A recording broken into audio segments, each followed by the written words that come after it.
저는 여러분과 함께 이제 다니엘, 정말 성경에 있는 다니엘은 다 끄집어낸 거예요. 그래서 마지막 다니엘 이야기를 여러분과 함께 나누고자 합니다. 특별히 예수님께서 다니엘을 언급하셨다는 것이 참 중요하고요. 그래서 우리 신약 성경에 딱 한 번 나오는 이 다니엘에 대한 말씀 통해서 왜 예수님께서 이 종말에 대한 말씀을 전하시면서 다니엘이라는 사람을 우리에게 상기시켜 주고 계시는지 함께 좀 생각해 보고자 합니다. 여러분, 다니엘 하면 떠오르는 인상 혹은 생각들 있지 않으십니까? 뭐가 떠오르세요? 다니엘 하면 어린 소년, 담대함, 또 우리는 높은 거 좋아하니까 총리, 그리고 장수한 거, 사자굴, 불풀무. 물론 다니엘이 직접 불풀무에 들어간 건 아니었지만 기도, 많은 게 생각이 나지 않습니까? 근데 우리가 갖고 있는 이 다니엘에 대한 생각들이 많지만 예수님께서 다니엘에 대해서 말씀하실 때는 우리가 생각했던 건 하나도 말씀 안 하십니다. 그가 뭐 기도를 많이 했다, 그가 용감했다, 그가 어린 소년인데 믿음을 지켰다, 이런 얘기는 하나도 안 하시는 거예요.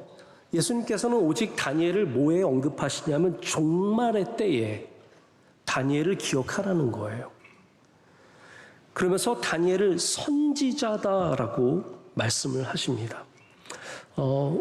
다니엘은 다른 성경에서 거의 언급이 되지 않는 인물입니다. 특별히 신약 성경에, 지난번에도 제가 이런 말씀 드린 적이 있겠지만 우리는 요한계시록이나 다른 믿음의 장, 히브리서 믿음의 장 이런 데에 다니엘의 이름이 당연히 나올 것 같지만 나오지 않습니다. 의외로 다니엘은 이렇게 많이 언급되는 믿음의 사람이 아닙니다. 하지만 예수님은 다니엘을 잊지 않으셨습니다. 그리고 우리에게 이 종말의 때에 다니엘을 기억하라고 말씀하시는 겁니다. 여기 마태복음에 나와 있는 다니엘은 두 가지 중요한 게 있습니다. 첫 번째는 방금 말씀드린 것처럼 예수님께서 다니엘을 뭐라고 부르셨다고요? 선지자라고 부르셨다고요. 다니엘이 뭡니까? 그러니까 선지자인 거예요. 이제부터 우리한테는 다니엘이 많은 이름을 갖고 있겠지만 예수님이 다니엘을 선지자라고 부르셨기 때문에 우리에게도 다니엘은 선지자인 거예요. 그래서 다니엘서가 선지서에 있는 것이 굉장히 적절한 겁니다. 우리한테는. 유대인들에게는 좀 다를 수 있어요. 유대인들에게는 다니엘이 지혜서에 가까울 수도 있고, 지난번에 말씀드린 거 기억이 나실지 모르겠는데 이 포지셔닝이 좀 다르겠지만 우리는 예수님이 다니엘을 선지자로 여기셨기 때문에 우린 다니엘을 선지자로 받아들일 필요가 있습니다. 또한 다니엘이 언급된 자리가 중요합니다. 마태복음 24장은 예수님께서 종말에 대해서 말씀하실 때입니다. 종말에 대해서 말씀하시면서 다니엘을 그 종말과 연결시키면서 말씀을 하시는 거죠. 자, 그러면 먼저 우리가 왜 다니엘이 선지자 역할을 하는지 여기서부터 좀 우리 하나님의 은혜를 받고자 합니다. 선지자의 역할을 제가 조금 더 확장해서 말씀을 드리겠지만, 여러분, 선지자가 하는 게 뭐라고 생각하세요? 선지자가 명예직입니까? 나 지금은 아니지만 선지자 되면 내가 돈을 더 많이 벌고 사람들에게 인사를 더 많이 받고 그런 겁니까? 우리 어저께가 우리 동남노회가 있었습니다. 우리 교회에서 9분인가요? 9분 맞아요? 11명이에요? 언제 2명이 늘었어요? 11분의 전도사님들이 목사 안수를 받았습니다. 이번에 저희가 원래는 가을 노회에도 받는데 제가 그냥 봄 노회만 받자라고 해서 우리가 두 노회 받을 걸 한꺼번에 받기 때문에 좀 사람이 늘었습니다. 그리고 우리 목사고시 잘 떨어지는 분들이 꼭 있어요. 그런 분들이 나중에 목회를 아주 훌륭하게 하시는 분들이 되는데, 목사고시 좀 밀렸던 분들도 이번에 돼서 11분이 목사님이 되셨습니다. 그럼 목사가 되면은 전도사였을 때보다 훨씬 대우가 달라지죠. 교인들도 여러분 이제 정신 바짝 차리셔야 돼요. 그 11분을 전도사님이라고 부르면 여러분들은 지옥에 갈 확률이 높아지는 거예요. 목사님이세요, 이제 목사님. 저도 제 가까이 있는 분들이 안수를 받으신 분들이 많아서 저 입조심을 하려고 계속 조심하고 있습니다. 목사가 되면 훨씬 더 훌륭한 사람이 됩니까? 아니죠. 우린 똑같은 사람입니다. 하지만 그 역할이 조금 달라지는 게 있습니다. 선지자도 마찬가지입니다. 돈을 더 받아서가 아니라, 남들이 더 알아줘서가 아니라 그들이 갖고 있는 아주 고유한 역할들이 있습니다. 그것이 뭐냐면 바로 하나님의 뜻을 우리 가운데 전하는 것입니다. 이게 선지자의 가장 근본된 일이에요. 선지자는 그래서 먼저는 하나님의 말씀, 여러분, 하나님의 말씀이라는 것은 하나님의 살아계심을 말하는 겁니다. 우리 하나님은 살아계십니다. 역사하십니다. 지금도 우리와 함께 하십니다. 그래서 우리는 하나님을 말씀이라고 감히 말하죠. 하나님의 그 말씀이라는 것은 전에도 계셨고 지금도 계시고 영원하게 계신 하나님의 그 존재를 보여주는 아주 중요한 상징입니다. 하나님은 말씀이세요. 그 말씀을 우리 가운데 보여주고 전하고 그것을 나누는 사람들이 선지자입니다. 선지자 다니엘이 한 것이 무엇입니까? 하나님의 살아계심을 전하는 거예요. 하나님이 여기에 우리와 함께 하고 계시다는 것을 전하는 겁니다. 그래서 여러분, 신앙은 잘 생각해 보세요. 여러분, 신앙은 무엇이 있느냐, 무엇이 없느냐를 잘 분별하는 게 신앙입니다. 그래서 우리 신앙의 가장 첫 걸음은 하나님이 계심을 인정하는 거에서 시작하는 겁니다. 하나님이 계심을 모르면 그건 신앙이 아닙니다. 교회 나올 수 있습니다. 사람들이 좋아서 나올 수 있습니다. 예배에 나오면 마음이 평안해서 나올 수 있습니다. 심지어는 찬양대도 서서 노래까지 할 수 있어요. 노래 부르면 좋아요. 노래 부르면 건강에도 좋대요. 같이 노래 부르는 사람들 성격도 좋아요. 여기 오니까 좋아요. 수요일 저녁에 특별히 할 것도 없는데 여기 와서 있으니까 괜찮아요. 아니, 특별한 누구를 말씀드리는 게 아니에요. 그럴 수 있다는 거예요. 그러나 하나님이 계심을 인정하지 않으면 그건 신앙인이 아닌 거예요. 우리 신앙의 첫 걸음은 계신 분을 인정하는 거에서 시작하는 겁니다. 우리 하나님은 출애굽기 3장 14절을 보면 모세에게 뭐라고 말씀해요? 나는 스스로 있는 자이니라. 하나님은 계시다는 거예요. 누가 만든 존재가 아니라 어떠한 원인을 통해서 생긴 존재가 아니라 하나님은 태초부터 계셨던 유일한 아무런 원인이 없는 존재이신 겁니다. 막연하게 뭔가 신이 존재할 것 같다? 그거를 인정하는 것도 신앙은 아닙니다. 사람들 가운데 세상 돌아가는 거 보니까 신이 있는 것 같아. 기적이 있는 거 보니까 신이 있는 것 같아. 우주를 보니까 신이 있는 것 같아. 이런 분들 많이 있습니다. 또 우상을 믿는 사람들, 귀신을 믿는 사람들, 다른 신을 인정하는 사람들도 많이 있습니다. 근데 여러분, 우리는 좀 다르죠. 우리는 살아계신 하나님을 인정할 뿐만 아니라 하나님께서 죄로 인해서 우리 스스로를 구원할 수 없는 인간을 위해서 말씀이신 바로 자신이신 예수 그리스도를 이 땅에 보내주셔서 우리를 구원하게 하신 분이심을 우린 또한 동시에 분명하게 고백할 수 있어야 합니다. 이 모든 것이 하나님이 계신다는 인정하면서 시작되는 것이고 하나님이 계신 것을 전하는 사람들이 바로 선지자인 거예요. 자, 반대가 있습니다. 사탄은 분명히 존재하는데 자기가 자꾸 없다고 우리를 미혹합니다. 웃기지 않습니까? 하나님은 계신데 안 믿는 사람들이 사탄은 있는데 또 사탄은 인정하지 않으려고 합니다. 사탄은 자꾸 우리한테 와서 영적인 세계, 악한 영, 귀신, 사탄 이런 거 신경 쓰지 말고 그냥 네 편하게 살아. 아무도 널 유혹하지 않아. 너는 괜찮아. 네 마음대로 살아도 너의 미래는 괜찮을 거야. 너 지금 이렇게 놀면서 펑펑 시간 보내고 아무것도 안 하고 그래도 나중에 다 괜찮아질 거야. 여러분, 있는 것을 없게 믿도록 하는 게 사탄이고 있는 것을 바로 알게 하는 게 선지자입니다. 사탄은 자꾸 하나님이 안 계시다고 말하고 자기가 없다고 얘기합니다. 여러분 혹시 아이들 키워보시면 그런 경험 해보셨을 거예요. 아이들이 이제 태어나서 조금 지나면 엄마 얼굴을 희미하게 알아봅니다. 처음에는 냄새로 촉감으로 알다가 뭐 안들 뭘 하겠어요. 걔가 뭐 안녕 주무셨어요. 뭐 그러하겠어요. 뭐 자기 일어나서 제 설거지는 제가 하겠습니다. 우유병을 닦겠어요. 뭘 하겠어요. 근데 이제 갓난아기가 사물을 분별하기 시작하면 그때부터 있고 없고를 알게 됩니다. 그때 제일 재밌는 놀이가 뭔지 아세요? 맞아요. 까꿍이에요. 까꿍. 이 까꿍이 뭐냐 하면 얘네들한테는 이게 너무너무 재밌는 거예요. 왜냐하면 없다가 생기는 거거든요. 까꿍 하면 얘한테는 그게 뭐냐 하면 없던 존재가 생긴 거예요.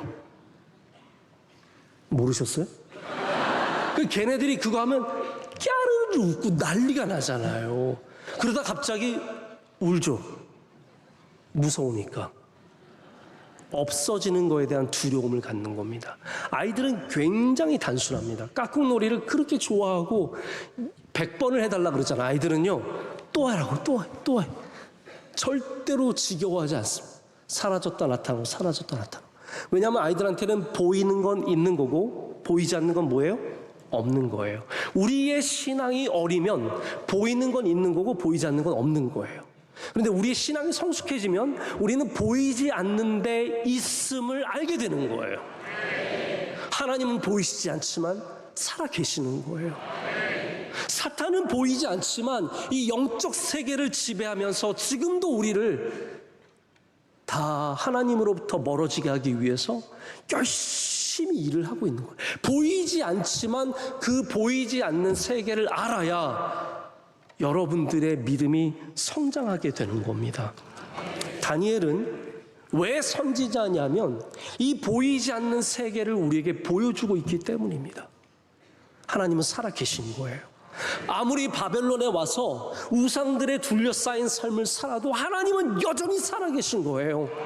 북한에 살아도 예수님 이름 말할 수도 없고 성경을 가질 수 없는 나라에 살아도 예수님은 살아계신 것이고 성령님은 역사하고 계신 거예요. 이 땅에 또한 악한 영이 지배하고 있다는 것을 다니엘은 우리에게 또한 보여줍니다. 그래서 하나님과 악한 영을 함께 보여주는 선지자가 바로 다니엘인 겁니다. 불풀무에서 우리를 건지시는 하나님. 할렐루야. 불풀무 가운데 계시잖아요.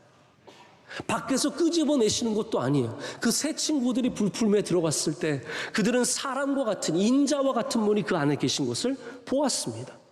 하나님이 함께 하시는 거예요.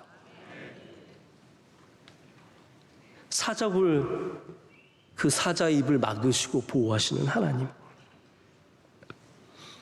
미가엘이 날아와서 다니엘을 구하고 그 가운데 이 영적인 전쟁이 일어나고 있는 것을 다 알려주고 있지 않습니까? 우리는 이 선지자 다니엘을 통해서 보이지 않는 세계가 있다는 것을 믿는 믿음을 가져야 할 줄로 믿습니다. 그래서 종말도 마찬가지입니다. 종말이 없다고 생각하는 사람들 너무나 많습니다. 그냥 뭐 사는 거지, 뭐 성경에 있는 얘기지, 뭐 어쨌든 나 있을 땐 없을 거 아니야? 라고 생각을 다 하시면서 사시는 거 아니겠습니까? 여러분 가운데 솔직히 예수님 오시는 날을 지금 준비하면서 사는 사람 손들지 마세요. 뭐 계실 수는 있지만 아마 대부분 없을 겁니다. 다 우리 은퇴 후에 어떻게 살아야 하나? 적금은 얼마를 들어나? 보험은 뭐 들어놨나?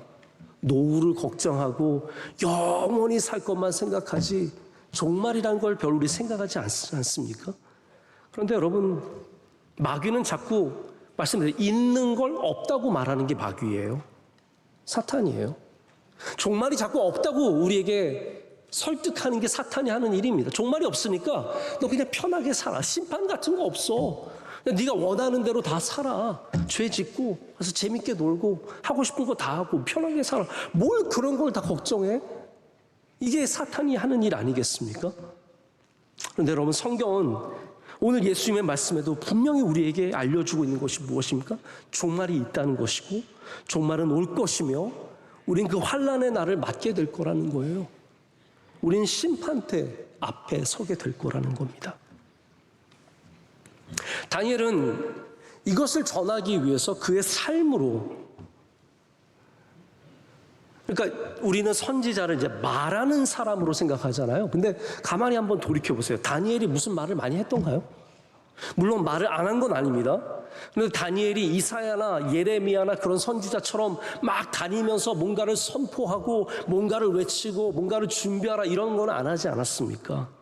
근데 그럼 다니엘이 한 게 무엇이냐면 이게 참 중요한 거라고 생각해요. 그는 삶으로 말씀을 전했습니다. 다시 말씀드립니다. 그는 삶으로 하나님의 살아계심을 전한 선지자입니다. 근데 사실 아까 방금 말씀드렸던 이사야나 예레미야도 마찬가지예요. 다 삶으로 하나님의 살아계심과 하나님이 전하라는 말씀을 전했어요.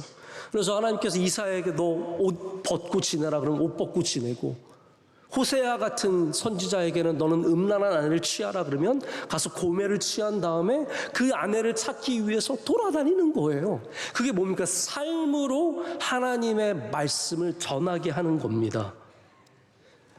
다니엘은 바벨론에서 그가 특별히 총리가 되었는데 갑자기 우리 한번 모입시다 해서 성경 공부하고 그런 게 아닙니다. 그러나 다니엘은 항상 기도함으로써, 할렐루야, 목에 칼이 들어와도 기도하고 하나님의 말씀을 지킴으로 삶으로써 하나님의 말씀을 전한 사람입니다. 여러분, 바라기는 여러분도 이 시대에 삶으로써 주의 복음을 전하는 주의 선지자들 되시길 축복합니다. 제가 목사로서 가장 많이 갖는 부담감 중에 하나가 뭐냐면요, 내가 말을 얼마나 잘할까가 아닙니다. 내가 삶으로 얼마나 주님을 전할 수 있는가, 이 부분이 가장 저를 어렵게 하고 힘들게 하는 부분입니다. 내가 과연 삶으로 주의 복음을 전할 수 있는가. 이번에 또 다녀왔으니까 다녀온 얘기를 해야죠, 여러분께. 저는 이 프랑스 남부 지방에 있는 떼제라는 곳에 떼제 공동체 수도원에 다녀왔습니다. 거기서 한 3일 정도를 지내면서 여러 가지 예배도 드리고 훈련도 하고 또 저희 모임에 회의도 갖고 또 하나 세션이 있어서 제가 또 사람들 모인 곳에서 발표도 하고 이런 여러 가지 일들을 했어요. 근데 제가 처음 도착을 했을 때 저는 너무 몰라가지고 프랑스어도 할 줄 모르고, 그러니까 그 기차역에 도착한 다음에 여기까지 가려면 한 40분 정도가 걸리는데 우버를 불러가지고 택시는 너무 비싸더라고요. 그래서 기다렸다가 우버를 타고 갔어요. 갔더니 이제 저를 맞이하러 한 60대 초반 정도 돼 보이는 아주 왜소한 서양인이 나와서 저를 맞아주시는 거예요. 저를 너무 환하게 맞아주시면서 반갑다고, 어서 오라고, 너무 반갑더라고요. 그분의 이름이 파울로였어요. 이분은 영국 분인데 영국 성공회 사제였다가 40년 전에 이 떼제라는 곳에 와서 그곳에서 거주하게 되면서 거기서 다시 서품을 받고 거기서 형제가 되어서 일생을 거기에 바치면서 살아가는 굉장히 훌륭한 분입니다. 많은 분들이 떼제를 천주교 수도원으로 아는데 그렇지 않습니다. 떼제는 개신교 수도원입니다. 시작하신 분이 개신교 목사였고 2차 세계대전 때 전쟁을 피해서 떼제라는 곳에 와서 공동체를 세운 다음에 초교파적으로 많은 사람들이 함께 와서 예배드리고 기도하고, 설교가 없어요. 저는 그런 데서 목회하면 진짜 좋을 것 같아요. 찬송가 부르고 말씀만 있습니다. 이게 전부예요. 떼제가 갖고 있는 찬송가를 계속 부릅니다. 저는 프랑스어도 모르는데 찬송가 부르느라 고생을 많이 했습니다. 하여튼 근데 이 파울로라는 분이 오셔서 저를 맞아주시는데 제가 이제 요만한 짐을 하나 들고 배낭을 메고 갔어요. 근데 저를 보자마자 제가 그 짐을 들어주시겠다는 거예요. 저는 저보다 나이가 한참 많으신 분이, 저보다 작은 분이 저보다 외소한 분이 제 짐을 들어주시겠다고, 이게 우리 동양의 예의로서는 아니잖아요. 어떻게 그런 걸 부탁합니까? 그래서 괜찮습니다. 근데 그분이 끝까지, 고집은 또 한국 사람 같아요. 끝까지 그 짐을 받아 드시는 거예요. 그래서 그 짐을 들고 제가 회의하는 그 장소까지 꽤 멀었습니다. 10분을 걸어가야 하는데 그걸 계속 짐을 들고 거기까지 가주시는 거예요. 틈틈이 무슨 일이 있으면 저에게 가장 친절하고 가장 낮은 자세로 섬겨주시고, 식사할 때마다 옆에 오셔서 계속 함께 얘기를 나눠주시고, 말씀드렸죠. 독일 사람들이 많으니까 제가 독일 사람들 영어 듣는 게 너무 힘들었어요. 그분들의 액센트. 근데 이분이 오셔서 영국 사람이 영어를 해주니까 얼마나 편안한지 몰라요. 이분과 얘기하면서 매 끼 식사를 나누고, 갈 때는 제가 또 이게 버스가 기차역까지 가는 걸 제가 알게 됐어요. 그래서 아침 일찍 버스는 2유로밖에 안 하는 거예요. 너무 싸잖아요. 2,400원이면 가는 거예요. 그래서 버스를 기다렸는데 20분 기다리는데도 그때도 제 옆에 서서 버스가 올 때까지 확인해 주는 거예요. 안 오면 자기가 태워주겠대요. 그래서 제 옆에 서서 계속 얘기하면서 나중에 꼭 다시 한번 와라. 명성교회 교인들 데리고 와라. 그래서 지금 당신 영업하는 거냐. 제가 이런저런 얘기를 나누면서 너무너무 귀한 얘기를 많이 나누면서 제가 마지막에 가진 생각은 이게 복음이구나. 이게 복음이구나.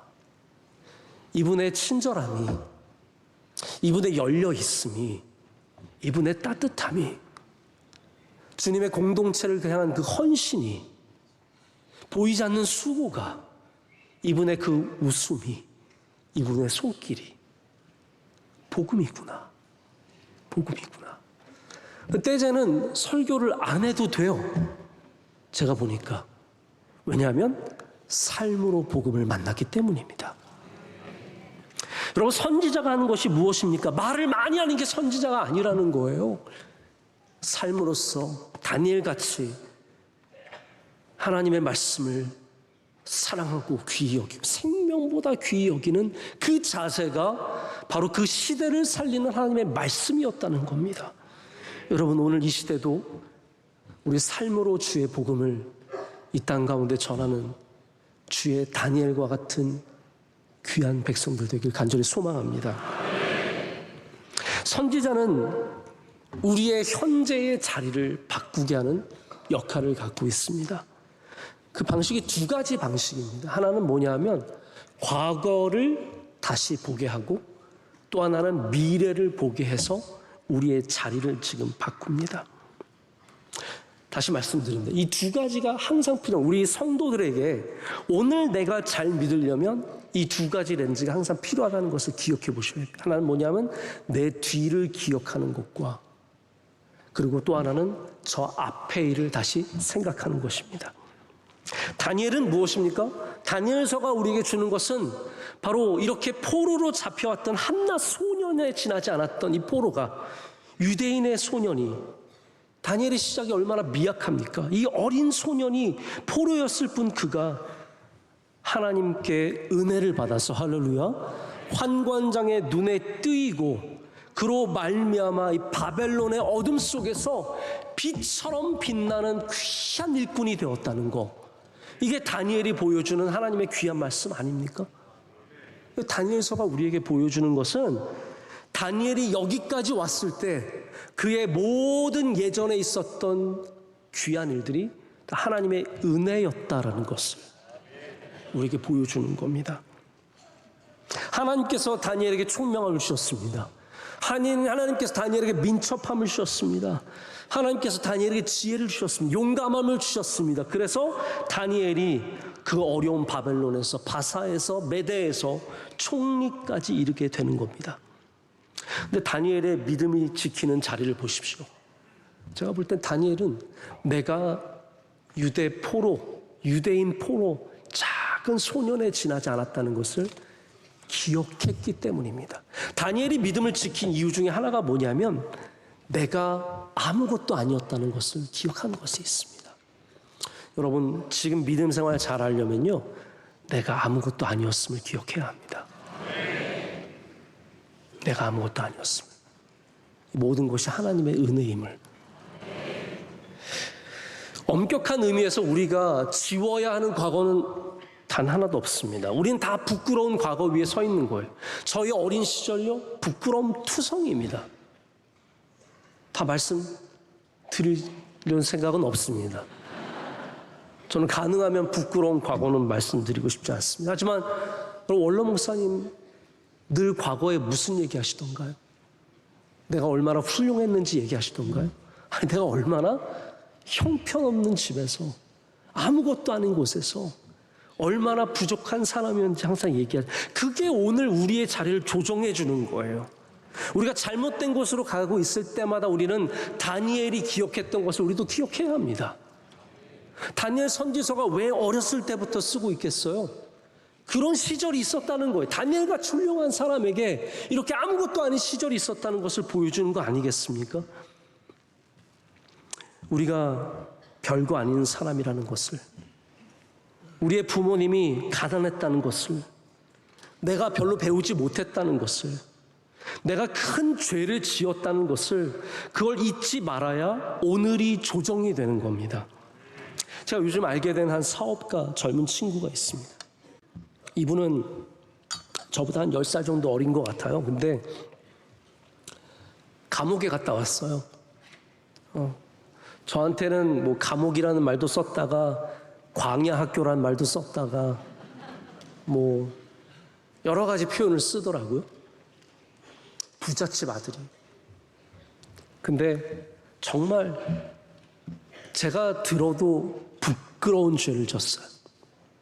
아주 부끄러운 죄를 졌어요. 감옥에 3년을 갔다 왔어요. 그나마 4년이었는데 뭐 이렇게 형량을 감형받아서 3년을 다녀왔대요. 그래서 너무너무 감사하대요. 근데 제가 만나보면 이렇게 순수하고 착한 사람이 없어요. 그런 거 아시잖아요. 다 죄인들이 순수하고 착해 보여요. 근데 이 친구가 제가 귀하게 여기는 건 뭐냐면 자기가 그런 죄를 지었다는 것을 숨기지 않아요. 깨끗한 척하지 않습니다. 선한 사람인 척하지 않습니다. 자기가 형편없던 사람이었던 것을 늘 기억하고 자기가 감옥에 갔다 온 것을 말하고 내가 이제 하나님의 은혜로 살 수밖에 없다는 것을 고백을 하는 겁니다. 여러분, 저는 그 젊은 친구를 정말 응원해 주고 싶습니다. 그가 죄인이었고 그 부끄러운 죄가 여전히 그의 삶의 기록을 갖고 있고 그의 발목을 잡을 수 있겠지만 그가 그것을 기억할 때마다 그는 은혜의 자리에 다시 서게 되는 겁니다. 그것을 버리려고 할 때, 지워버리려고, 제가 보면은 뭔가를 지우려는 사람들이 있어요. 그런 분들은 절대로 오늘의 자리를 건강하게 설 수가 없습니다. 뭐 예전에 내가 잘못했던 거, 부족했던 거, 부끄러웠던 거, 그래서 옛날 친구를 안 만나요. 왜냐면 옛날 친구, 야, 너 갑순이 그때 그랬잖아. 그러면 걔는 다시는 안 만나는 거예요. 야, 너 옛날에 뭐 코 찔찔 흘리면서 맨날 맞고 다녔잖아. 그러면 그 친구들 안 만나는 거예요. 아닙니다. 여러분, 코 질질 흘리고 맞고 다녔던 그랬던 내가 하나님의 은혜로 여기 왔다는 것을 고백할 수 있어야 이 자리가 건강해지는 겁니다. 과거를 지우려고 한다는 것이 절대로 성경적이지 않아요. 하나님은 여러분의 과거를 잊어주시지만 여러분들은 그 과거 위에 서 있어야 돼요. 그래서 성경은 자꾸 우리에게 상기시켜주는 거예요. 이스라엘에게 상기시켜주는 게 뭐예요? 너희 노예였잖아. 너희 430년 동안 벽돌이나 만들던 노예였잖아. 너희를 하나님께서 은혜 가운데 구원내셔서 여기로 이끌어 주신 것 아니냐. 이거를 말씀해 주는 거 아닙니까? 여러분, 탕자가 돌아와서 곧바로 자기 과거를 지우던가요? 나의 과거는 잊어주세요. 제가 했던 거 다 잊어주세요. 아닙니다. 탕자는 영원토록 탕자여야 탕자의 은혜를 얻는 겁니다. 여러분, 선지자가 한 것이 무엇입니까? 우리로 하여금 이렇게 과거를 다시 돌아보게 하는 거예요. 기억하지 않는 개인, 기억하지 않는 교회, 기억하지 않는 국가는 현재를 잃어버리게 됩니다. 들음의 역사, 가족들이 모일 때 조부모님들이 하시는 말씀, 부모님들이 하시는 말씀, 우리가 얼마나 힘들었는데 하나님의 은혜로 예수님 믿고 복받아서 여기까지 왔다. 이게 그 가정에 반드시 기억돼야 되는 말씀이에요. 자꾸 잘된 것만 얘기하지 마세요. 우리 애가 요번에 서울대 갔고 요번에 삼성 LG 들어갔고 그런 것만 드러내지 마시고 우리가 얼마나 올챙이였었는지, 우리가 얼마나 형편없었는지를 자꾸 얘기할 때 오늘 우리가 건강하게 서게 되는 줄로 믿습니다. 우리 명성교회도 우리는 자꾸 창립 기념일 아니더라도 우리가 얼마나 자꾸 연약한 교회였는지를 기억해야 합니다.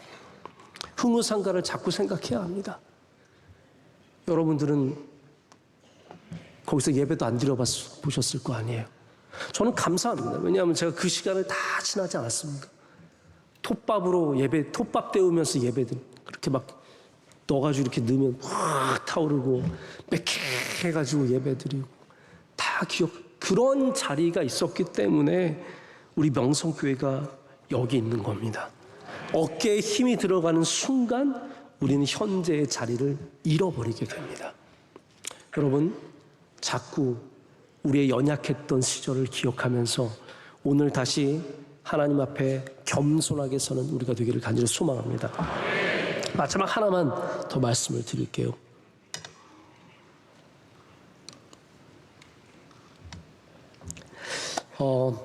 우리가 과거를 보는 만큼, 자, 그래서 종말이 중요한 겁니다. 미래를 보는 시선이 우리의 현재의 자리를 조정해 주기 때문입니다. 제가 예를 한번 드릴게요. 제가 대학생 때 이렇게 캠퍼스를 다니다 보면 미국 학생들이 그렇습니다. 미국 고등학생들은 부모님과 함께 자기가 가고 싶은 학교를 꼭 방문해 봅니다. 캠퍼스 투어라고 하는데 이걸 많이 합니다. 저희 학교는 주립대라서 솔직히 뭐 들어오는 게 그렇게 힘들지도 않은데 이 고등학생들이 여기 저희 주립대에 와서 부모님들과 함께 안내를 받는 거예요. 여기가 메인 캠퍼스, 여기서는 비즈니스 스쿨이고 여긴 도서관인데 우리 도서관은 세계에서 가장 높은 도서관이고 이런 뭐 자랑도 하고 막 보여주는 거예요. 그러면 고등학생들이 막 다 입이 이만큼 벌어져 보는 거예요. 근데 그게 얼마나 고등학생들에게 긍정적인 역할을 하는지 모릅니다. 왜냐하면 봤잖아요. 미래를 봤잖아요. 그러면 나의 현재가 조정이 되는 겁니다. 아, 내가 좀 더 열심히 해야겠다. 내가 여기 들어가려면 내가 조금 더 힘내야겠다. 이게 가능해지는 거예요. 제가 프린스턴 신학교 다닐 때 저는 가능하면 학교 이름 많이 얘기하는데 그냥 이 학교랑 관련된 거니까 좀 말씀을 드릴게요. 제가 신대원 수업 저희 캠퍼스 따로 있기 때문에 길 건너예요. 딱 길 건너면 저희 신학교고 대학교인데 저희 학교에서 수업을 듣다가 수업 중에 하나가 그 학기는 프린스턴 대학교에서 수업을 하는 게 있었어요. 그래서 그 수업을 들으려면 대학교를 들어가야 돼요. 그래서 대학교 건물에 가서 수업을 들어요. 제가 이렇게 배낭을 메고 가잖아요. 그럼 캠퍼스 투어를 하는 애들이 쫙 와요. 그리고 저를 신처럼 바라봐요. 저 사람은, 저는 프린스턴 대학교 학생도 아닌데 프린스턴 캠퍼스만 배낭 메고 걷고 있어도 저를 학생인 줄 알고 야, 저 사람은 어떻게 하다가 저기 왔을까. 제가 그 학생들을 보면서 너희도 열심히 하면 올 수 있어.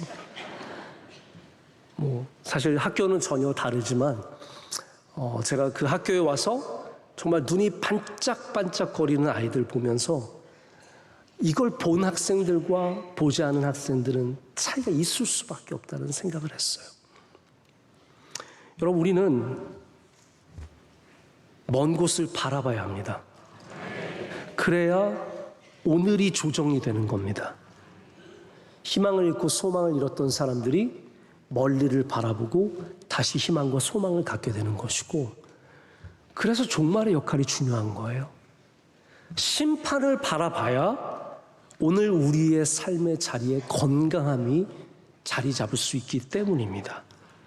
왜 사람들에게 롤 모델이 필요합니까? 그런 사람들을 바라봐야 내가 오늘 더 열심히 할 수 있는 힘을 가질 수 있기 때문입니다.